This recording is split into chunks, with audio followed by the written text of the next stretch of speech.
بسم اللہ الرحمن الرحیم۔ السلام علیکم ورحمۃ اللہ وبرکاتہ۔ حضرت امام علی رضی اللہ تعالی عنہ رستے سے گزر رہے تھے۔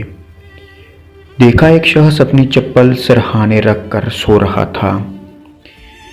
بس حضرت علی رضی اللہ تعالی عنہ قریب گئے اور فرمانے لگے، اے بندہ خدا، اپنی نالین اتار کر سرہانے رکھ کر سویا نہ کرو، کیونکہ اس سے انسان کی طبیعت میں غصہ اور تلخی پیدا ہوتی ہے، اور یوں انسان دن بدن ذہنی دباؤ کا شکار بنتا جاتا ہے۔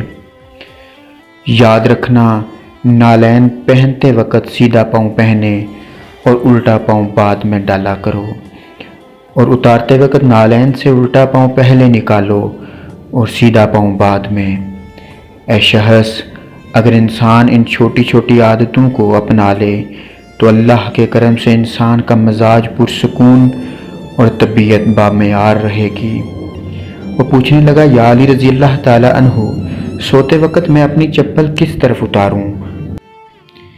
حضرت امام علی رضی اللہ تعالی عنہ نے فرمایا، جہاں تمہارے پاؤں ہوں اس طرف اپنے نالین اتارو، کیونکہ اس سے انسان کی طبیعت میں اطمینان اور ٹھہراؤ پیدا ہوتا ہے اور انسان ذہنی دباؤ اور سستی سے دور رہتا ہے۔